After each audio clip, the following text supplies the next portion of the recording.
আসসালামু আলাইকুম। হ্যাঁ ভাইয়া বলেন, শুনছি। হ্যাঁ, এইটা এবং কুরআনে যদি সবকিছুর সমাধান হয়েই থাকে, কুরআনে আ বাকারা শব্দের অর্থ হচ্ছে গরু। এই গরু নিয়ে পুরো অর্ধেক কুরআনে একটা রচনা লিখেছে। পুরো অর্ধেকটা কোরআন জুড়ে গরুর বিশ্লেষণ দিয়ে গেছে। অথচ পৃথিবীর বাহিরে অন্য কোনো গ্রহে মানুষ আছে কিনা, সেই মানুষ থাকলে সেখানে তো অবশ্যই তাহলে ওইখানেও ইসলাম ধর্ম থাকার কথা। যেহেতু ইসলাম যদি সত্যি ধর্ম হয়ে থাকে, ওখানেও তো নবী, তাদের নবী মুহাম্মাদের বিচারণ থাকার কথা। বা যদি মুহাম্মাদও না থাকে, অন্য কোনো নবী পাঠায় বা কিছু, সেটার কথা তো উল্লেখ থাকবে। কিন্তু পৃথিবীর বাহিরে অন্য কোথাও মানুষ আছে কিনা সেটা তো কোনো কিছু বলে নাই।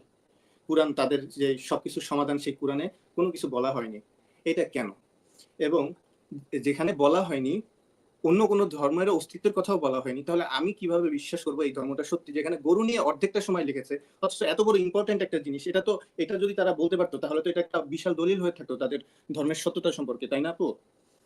যে অন্য কোনো গ্রহে মানুষ আছে কিনা, সেখানে এই ধর্মটা আছে কিনা, সেখানে লাইফস্টাইল কি, ধর্ম কিভাবে প্রচার হয়েছে, এসবের কোনো উত্তর নেই। অথচ তারা বলছে কোরআন সবকিছু সমাধান। আচ্ছা, তারা কি জানতো না যে মানুষের মনে এই প্রশ্নগুলো সামনে আসতে পারে, যেহেতু আল্লাহ সব হ্যাঁ, জানতো?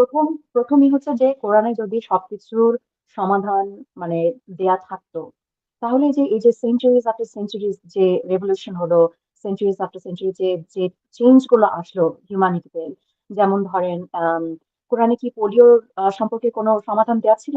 না। কোরআনে কি এই যে স্প্যানিশ ফ্লুর কোনো সমাধান দেয়া ছিল? না। কোরআনে কি করোনা ভাইরাস যে হবে এইটার কোনো ইঙ্গিত ছিল? না। তো একদম, এটার হ্যাঁ। কোনো সমাধান ছিল? না। তো কোরআনে কোন সমস্যাটার সমাধান মানে করে দিয়েছে আমি সেটা জানতে চাই। কোরআনে কি কমিউনিকেশনের কোনো সমাধান ছিল?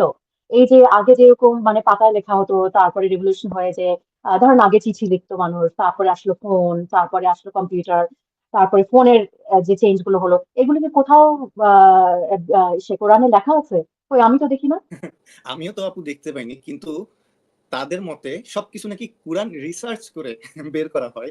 তো এই রিসার্চটা কিভাবে করছে? যেই নাস্তিকরা, এখানে যেমন চীনের তো অধিকাংশ নাস্তিক, সেই নাস্তিকদের তৈরি জিনিসপত্র ওরা ব্যবহার করবে, সেটা ব্যবহার করে টাইপ করবে, লিখবে। এই ইহুদিদের আবিষ্কার করা, আমি ইহুদিদের সাপোর্ট করি না, ওরা ওদেরও অনেক মানে ধর্মীয় কাউকেই সাপোর্ট করি না আমি, তারপরে বলছি যে ইহুদিদের ওরা গালাগালি করে। ওকে, ফিলিস্তিনি নিয়ে বা এই ইসরায়েল ইস্যু নিয়ে ওখানে ওরা বকতেই পারে, রাইটস আছে। কিন্তু ইহুদি শুধুমাত্র ধর্মীয় কারণে ইহুদিদেরকে যখন গালাগালি করে, তাহলে সেই ইহুদিদের ফেসবুক, চ্যাট জিপিটি কেন ওরা ইউজ করে, তাই না? তার চেয়ে বড় কথা হচ্ছে ভাইয়া, অনেক অনেক মানে এক্সট্রিমিস্ট মুসলমানরাই তো দেশের বাইরে থাকে। তা কেন থাকে তারা? মানে তারা কেন থাকে এসব দেশে? শুধু তো তারা তাই কেন নাই, মিডল ইস্টে বাংলাদেশের যায় মতো না? দেশগুলোতে তারা যে কেন তারা স্বাধীনতা কেন অধিকার। সৌদি আরব যায় না? তারা কেন দুবাই যায় না? তারা কেন মানে মিডল ইস্টে কেন যায় না? তারা কেন আমেরিকাতে আসে? তারা কেন মানে ইউরোপিয়ান কান্ট্রি গুলোতে যায়, যেখানে খ্রিস্টিয়ানিটি হচ্ছে মেইন রিলিজন, যেখানে এটা তাদের ধর্মের সাথে যায় না? সেখানে কেন যায় তাহলে তারা? আপু, এর থেকেও একটা বড় বিষয় আছে। এই যে যারা গালাগালি করে, এই অশিক্ষিত মূর্খগুলো, দেখবেন এই ইহুদি, নাসারা, খ্রিস্টান, এদের গালাগালি করে। খ্রিস্টানরা যেমন আমেরিকা কিন্তু প্রচুর সাহায্য সহযোগিতা করে বাংলাদেশকে আর্থিকভাবে এবং ব্যবসায়িক ক্ষেত্রেও। বাংলাদেশের মেইন আমেরিকা নির্ভরই কিন্তু। তাহলে তোরা চলছিস তাদের উপর ভিত্তি করে, তাদেরকে গালাগালি করছিস। এই চাইনিজ নাস্তিকদের তৈরি করা জিনিস ব্যবহার করছিস, তাদের ওইটা ফোন, তাদের তৈরি ফোন, তাদের তৈরি প্রযুক্তি ব্যবহার করে তাদেরকে গালাগালি করছিস। এই যে আইফোন, যেমন অ্যাপল কোম্পানি হচ্ছে আমেরিকান, তৈরি তো হয় চায়নায়। আবার দেখা যায় চাইনিজ যে বড় বড় কোম্পানিগুলো আছে এখন, তো এই যে এবং বাংলাদেশ। ভাইয়া এবং দেখেন ভাইয়া, তারা যে ধর্ম যে প্রচার করছে এখনকার সময়ে, তারা যদি সেই আদিম যুগের স্টাইলে মানে ধর্ম প্রচার করতো, তাহলে কতটা প্রচার করতে পারতো? ভার্সেস এখন যে তারা যে ফোন ইউজ করছে, তারপরে অনলাইন ইউজ করছে, তারপরে ভিডিও ছাড়ছে যেটা কিনা আর কি হারাম। তো এগুলো যদি তারা ইউজ না করতো, এবং এগুলো যদি রেভলিউশন না হতো, তাহলে তারা কিভাবে তাদের ধর্মটা প্রচার করতো? মানে কমপ্লিটলি একটা হিপোক্রেসি। এই ধর্মটা হচ্ছে কমপ্লিটলি একটা হিপোক্রেসি ধর্ম আর কি। আপু, আমি আরেকটা কথা বলছি, এটা হচ্ছে যেই ইহুদিরা মুসলমানদের দেখতেই পারে না, কুরআন বিশ্বাসই করে না, সেই ইহুদিরা নাকি কুরআন রিসার্চ করে সবকিছু আবিষ্কার করছে। খ্রিস্টানরা সবকিছু আবিষ্কার করছে।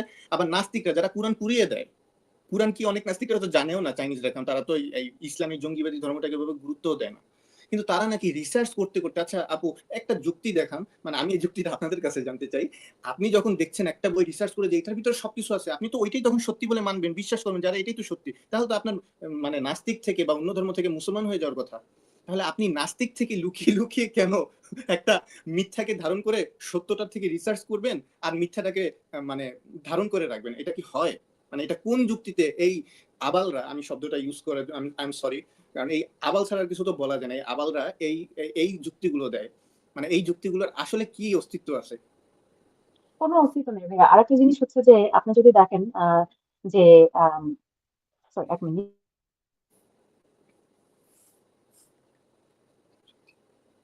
আপনি যদি দেখেন ভাইয়া, এই যে কোরআন শরীফ, এই যে মাদ্রাসা থেকে যারা বের হচ্ছে কোরআন শরীফ পড়ে, তারা দেশের মানে কোন ইকোনমিক্যাল কাজে লাগছে? আমার তো মনে হয় না তারা কোনোভাবে কন্ট্রিবিউট করছে দেশের। তারা না পারছে কোনো সায়েন্টিফিক এসে কন্ট্রিবিউট করতে, না পারছে কোনো টিচিং প্রফেশনে কন্ট্রিবিউট করতে, না পারছে তারা কোনো এগ্রিকালচার এসে কন্ট্রিবিউট করছে। কোনো কিছুতেই তারা কন্ট্রিবিউট করছে না, কোনো সোসাইটি কোনো কাজেই কিন্তু লাগছে না। আপু তারা যে এই যে কন্ট্রিবিউট, কোরআন শরীফ পড়ে মাদ্রাসা থেকে বের হয়ে তারা কোন কোন কাজে, মানে দেশের কাজে, তারপরে মানে কোন কাজে তাদের স্কিলটা ইউজ করছে, আমি আমি আসলে সেটা আর কি জানতে চাই এটা আর কি তাদের এটা কথা যদি। একটু জানাবো আপু আপনাকে। হ্যাঁ, বলেন। তাদের কন্ট্রিবিউশন প্রথমটা হচ্ছে কতল করো, জঙ্গিবাদী কতল করো, যারা এই অন্ধত্বর বিরুদ্ধে প্রশ্ন করবে তাদেরকেও কতল করো, যারা মুসলমান না তাদেরকেও কতল করবা, এবং আরেকটা সেটা হচ্ছে শিশু ধর্ষণ, ধর্ষণ করো মাদ্রাসায় বসে বসে। এই হচ্ছে তাদের কন্ট্রিবিউশন। আপনি কি এটার সাথে একমত? হ্যাঁ, একমত, কিন্তু আবার এটাও এই যে আসলে অনেকেই তো ছোটবেলা থেকে এটা বিশ্বাস করে আসছে, তাদের জন্য এই চেঞ্জটা আসলে খুব হার্ড আর কি, আমার মনে হয়। কারণ আপু এই ছোটবেলা থেকে। বিষয়ে আমি কি আমার অভিজ্ঞতাটা শেয়ার করব, যে আমি আমি কতটা সাফার করেছিলাম মানে এই ধর্ম থেকে সরে আসার জন্য, যেহেতু জন্মগতভাবে আমিও নিজের অজান্তে এই ধর্মটা আমাকে বিশ্বাস করানো হয়েছিল পারিবারিকভাবে। হ্যাঁ, তার আগে আমি কয়েকটা কথা বলতে চাই যে আমি মানে যখন আমি লাইভটা শুনছিলাম, একজন এসে বলেছিল যে আসিফ ভাইদের মতো, আসিফ ভাই, ফারাজ ভাইয়ের মতো যদি আরো কিছু মানুষ থাকতো তাহলে মানে দেশটা চেঞ্জ হয়ে যেত। আসলে কথাটা হচ্ছে কি, আসিফ ভাইয়ের মতো, ফারাজ ভাইয়ের মতো অনেক মানুষই আছে আমাদের দেশে, যারা আর কি আপনার মতো, আমার মতো, যারা আর কি এগুলো নিয়ে মানে চিন্তা করছে, এগুলো নিয়ে এই বোগাস, এই বুলশিট নিয়ে চিন্তা করে এবং রিজন ফাইন্ড আউট করার মানে তার ব্রেনটা ইউজ করছে এখন। কিন্তু কথা হচ্ছে যে আমাদের সোসাইটিতে সেই ইনকারেজটা দেওয়া হয় না যে তুমি এটা নিয়ে ডিবেট করবে, এটা নিয়ে কথা বলবে, কারণ ওই যে ফিয়ার, এবং ফিয়ারটা আসছে রিলিজন থেকে। হ্যাঁ, রিলিজনটা আপনাকে মানে ফিয়ার ক্রিয়েট করছে যে এটা নিয়ে কথা বললে তোমাকে মেরে ফেলা হবে। হ্যাঁ, এখন কেউ যদি বলে যে হ্যাঁ ইসলাম হচ্ছে কি শান্তির ধর্ম, এটা তো আপু আমি কমপ্লিটলি সংযোজন কন্ট্রাডিক্টরি। করি, আমি একটু সংযোজন করি, শুধু ফিয়ারটা মেরে ফেলা হবেই না, আরো একটা ফিয়ার দেখানো হয় যে দোজখের আগুনে পুড়বে এটা নিয়ে কথা বললেই। এটা তো আরো বড় ভয়। এটা বড় ভয়, হ্যাঁ সেটা ঠিক, কিন্তু আপনার অনেকে আছে যে আপনার মানে আপনি এখনকার কথা চিন্তা করে যে আমার ফ্যামিলির কি হবে, আমাকে মেরে ফেলবে, এসবের কথা চিন্তা করে। আমি যে বলছি যারা আর কি একটু মডারেট মুসলিম আর কি, তাদের কথা বলছি। এখন কথা হচ্ছে যে যারা আর কি, আমি মনে করি যে আমাদের বাংলাদেশ এখন অনেকে আছে যারা ধর্ম বিশ্বাস করে না, জাস্ট দেখানোর জন্য নামাজ পড়ে অথবা দেখানোর জন্য রোজা করে, এই টাইপেরই। অথবা কোরবানিও হয়তো অতটা সাপোর্ট করে না এখন অনেকেই, নতুন জেনারেশনে যারা হয়তো অনেকেই করে না। এটা একটা ব্রুটাল একটা জিনিস। 10টা মানুষ একটা বড় একটা রান্ডা নিয়ে একটা অ্যানিমালকে স্যাক্রিফাইস করছে for the sake of so call religion. হ্যাঁ, এটা ইট ডাজন্ট মেক সেন্স। তো এই জিনিসগুলো মানুষ করছে দেখানোর জন্য অনেকে, কিন্তু ওরা কথা বলতে পারছে না বিকজ ওরা ভয় পায় যে এগুলো নিয়ে কথা বললে আমার ফ্যামিলির ক্ষতি করবে, আমাকে ক্ষতি করবে। রাইট? সো এটা কিভাবে শান্তির ধর্ম হতে পারে? I I don't get it. এই তো তাদের শান্তি বর্ষণ, যে চাপাতি দিয়ে কোপাও এবং মানে ভেস্তে যাও। এটা এটা হচ্ছে একটা। এখন আমি একটু শেয়ার করবো আমার আমার ব্যাপারটা, আমি কিভাবে সাফার করেছিলাম বা এই ধর্ম নিয়ে শিওর ভুগেছিলাম। ভাইয়া, করেন, বাট একটু একটু তাড়াতাড়ি একটু সংক্ষেপে করলে ভালো হয়। আচ্ছা ঠিক আছে। আমি আসলে আসিফ ভাইয়ের সাথে আজকে কথা বলতে চেয়েছিলাম, কিন্তু আসিফ ভাইকে পাইনি। আশা করি নেক্সট নেক্সট কোনো একদিন কথা বলবো। তো আমি যখন মানে ছোট ছিলাম, বিভিন্ন প্রশ্ন তো আসতো। যখন কিন্তু এই প্রশ্নগুলোর উত্তর পেতাম না। যেমন আমি আমার ফ্যামিলিকে যখন জিজ্ঞেস করতাম যে আল্লাহকে কে সৃষ্টি করেছে? তো তখনই বলতো আল্লাহকে সে নিজেই সৃষ্টি হয়েছে, অথবা এই প্রশ্ন করতে হয় না, এগুলোতে পাপ হয়। একদম আমার যখন বয়স হয়তো ৩ বছর, ৩.৫ বছর, ওই সময় থেকে এই প্রশ্নগুলো আসতো আমার মাথায়।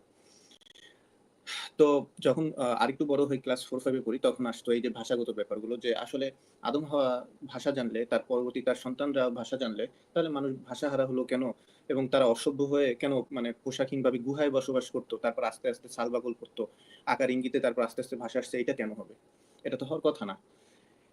এইসবের পরে যখন আমার এই যে আমি যেটা বললাম যে পৃথিবীর বাহিরে কোনো মানুষের বসবাস আছে কিনা, বা অস্তিত্ব আছে কিনা ধর্মের কোনো, এইসব নিয়ে প্রশ্ন আসা শুরু করলো।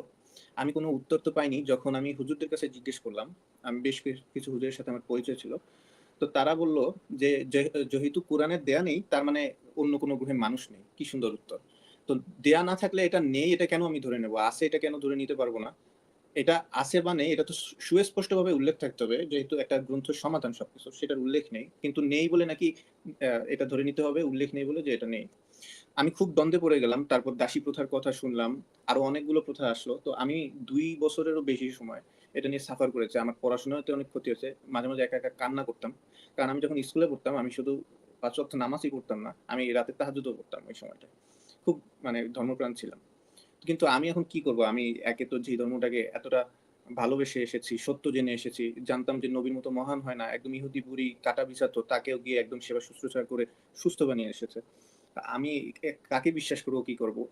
নিজের মনের প্রশ্ন। আমি আসলে ম্যাক্সিমাম যারা নাস্তিক দেখা যায় যে বই পড়ে এই পথে আসে, অনেক যে নাস্তিকদের বই পড়ে, আমি কখনো বই পড়ে আসিনি। আমার নিজের চিন্তাগুলো দিয়ে যখন উত্তর পাইনি, আমি মূলত তখন প্রায় 2-2.5 বছর সাফার করে তারপর একটা সময় মানে একা একা এইভাবে কান্না করতে, কি করব কি করব না এসব করতে করতে একটা সময় এই ধর্ম আমি বুঝতে পারি যে না আসলে এটা সত্যি হতে পারে না। তারপর সারি।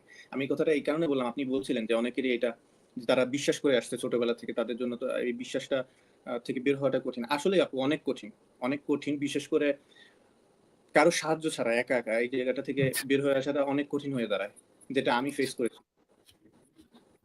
তাই ঠিক আমি আছে হিমান, ঠিক আছে অন্যদের হিমান ভাই। আর ওটা মানে লাইভে তো অত বেশি লম্বা করা যাবে না আর কি। থ্যাংক ইউ, জয়েন করার জন্য ধন্যবাদ। আই হোপ আপনার উত্তরগুলা সাবিনা আপু দিয়ে গেছে। আমরা তাহলে নেক্সট দেখি কোনো মুন ভাইকে পাওয়া যায় কিনা। ঠিক আছে ভাই? আল্লাহ ওকে ভাই, থ্যাংক ইউ, চুপ করার জন্য ধন্যবাদ।